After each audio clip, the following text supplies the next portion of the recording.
Hello అండి, నా పేరు శివజ్యోతి. ఈరోజు నేను చేయబోతున్న రెసిపీ పూరి కాంబినేషన్లో పూరి కూర. ఇప్పుడు ఎలా చేయాలో చూద్దాం. ఫస్ట్ పూరి కాంబినేషన్ కూరలోకి 2 బంగాళదుంపలు తీసుకుని వీటిని కట్ చేసి కుక్కర్లో వేసుకుని 5 విజిల్స్ వచ్చే వరకు ఉడికించుకోవాలి. ఇప్పుడు పిండి ఎలా కలుపుకోవాలో చూద్దాం. ఫస్ట్ గోధుమ పిండి తీసుకుని దానిలో 1 టేబుల్ స్పూన్ బొంబాయి రవ్వ వేసుకోవాలి. ఇది బొంబాయి రవ్వ అంటే ఉప్మా రవ్వ, సుజీ అని కూడా అంటారు. దీన్ని కొంచెం వేసుకొని కొంచెం సాల్ట్ వేసుకోవాలి. ఇవి మొత్తం ఇలా కలిసేటట్టు కలుపుకోవాలి.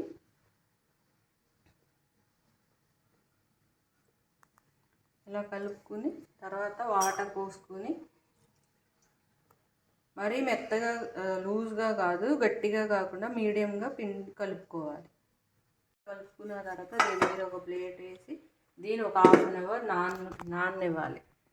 ఇప్పుడు ఈ బంగాళదుంపలను ఇలా మెత్తగా ఉడికించుకోవాలి. ఉడికించుకున్న తర్వాత దాన్ని పీల్ తీసేయాలి.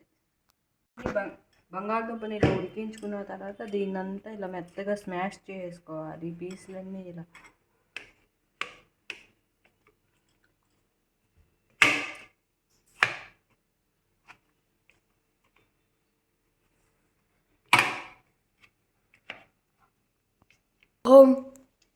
ఇప్పుడు ఈ కూరలోకి ఒక ఆనియన్ తీసుకోవాలి. 1 ఆనియన్, 5 పచ్చిమిరపకాయలు తీసుకున్నాం.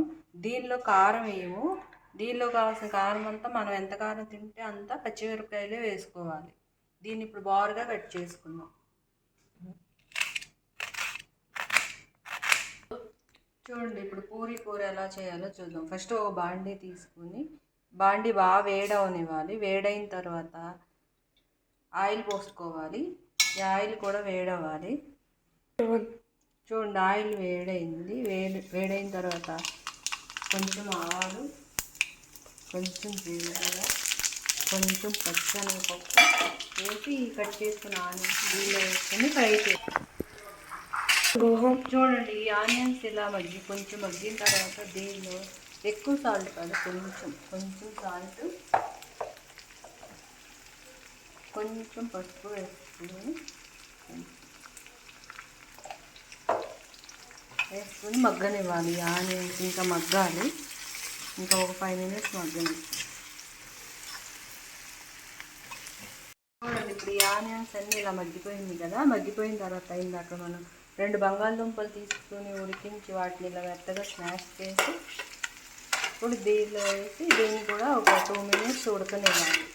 ఈ ఆయిల్ని ఇదంతా ఇలా తిప్పుతూ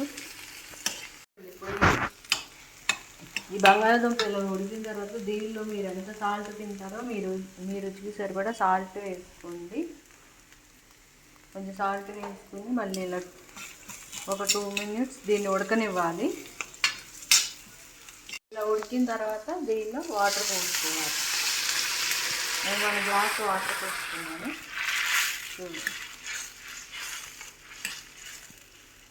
ఇప్పుడు దీన్ని ఇంకో 5 మినిట్స్ ఉడికించుకోవాలి.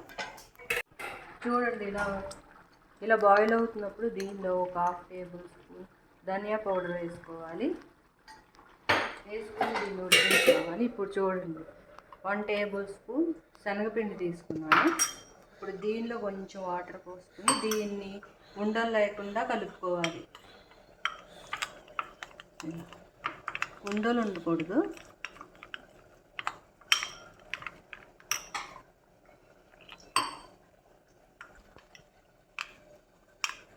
చూడండి, ఇలా కలుపుకున్న తర్వాత దీన్ని ఈ కూరలో వేయాలి. ఇలా వేసి ఇలా తిప్పేసుకోవాలి. వెంటనే తిప్పేయాలి, లేకపోతే ఉండలు కడుతుంది.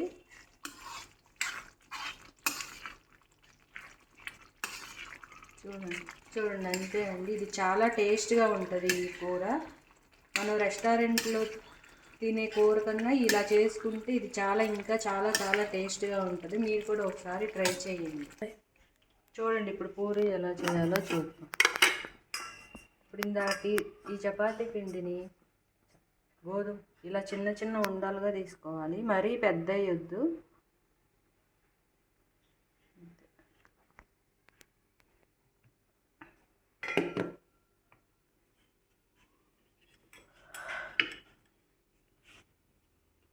వీటిని పలుచగా చేసుకుంటే పొంగవు, కొంచెం మందంగానే చేసుకోవాలి. మరీ పలుచగా చేస్తే మళ్ళీ పూరీలు పొంగవు. మరీ నేను అంత పెద్దవి కాదు, అంత చిన్నవి కాదు, నేను మీడియం సైజులో చేస్తాను.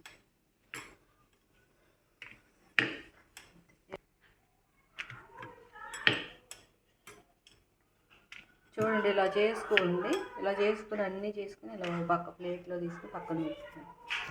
ఆయిల్ వేడైన తర్వాత చూడండి, లో ఫ్లేమ్లో పెట్టుకున్నాం. మీడియం కన్నా తక్కువే. ఇది ఒక్కో పూరీ తీసుకొని ఇలా మీడియం కన్నా తక్కువలోనే ఇలా ఫ్రై చేసుకోవాలి.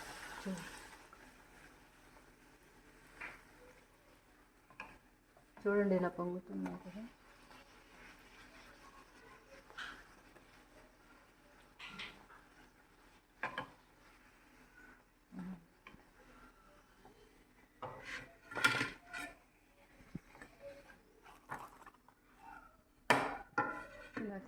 కొంచెం ఆయిల్ వేడిగా ఉండాలి, లేకపోతే పొంగు. మళ్ళీ ఇంకా పొంగు.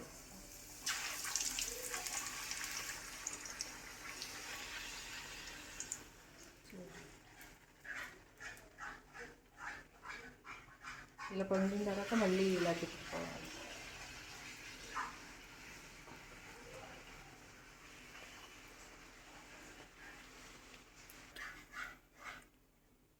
చూసారా ఎలా పొంగిందో? మళ్ళీ ఇంకొకటి తీసుకొని మళ్ళీ ఇలా వేసుకొని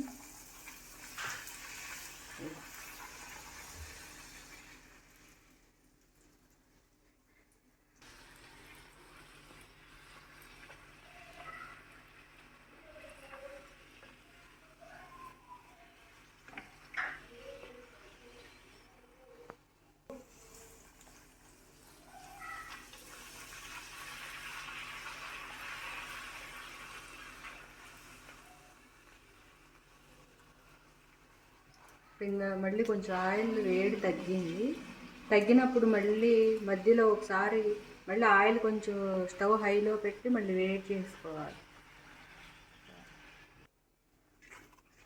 ఇలా పూరి వేసిన తర్వాత మళ్ళీ ఆయిల్ వేడి తగ్గుతుంది. మళ్ళీ కొంచెం హైలో పెట్టుకుని మళ్ళీ ఆయిల్ బాగా వేడైన తర్వాత మళ్ళీ మీడియం కన్నా తక్కువలో పెట్టుకుని మళ్ళీ ఇప్పుడు ఆయిల్ వేసుకోవాలి.